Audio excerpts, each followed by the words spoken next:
Hello everyone, let's start what I eat in a day. তো weekend সকালে প্রথমে green tea with apple cider vinegar খেয়ে নিয়েছিলাম।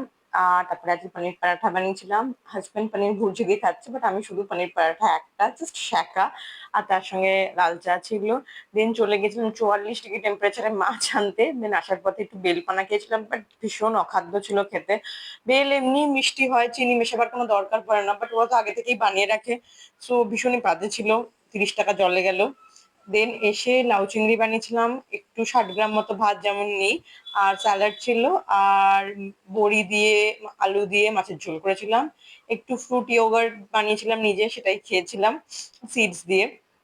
সন্ধ্যেবেলা চা, পাঁপড়, পামকিন সিডস, বিস্কিট ফিস্কিট নিয়ে বসে পড়েছি।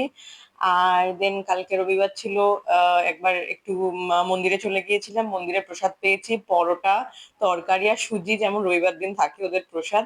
তো এখন ওটাই ছেলেকে সুজিটা খাওয়াচ্ছে আর আমরা পরোটার তরকারিটা খাবো। দেন ফিরে এসে ডাল আর একটু স্যালাড খেয়েছিলাম। So that's for today. Bye, good night.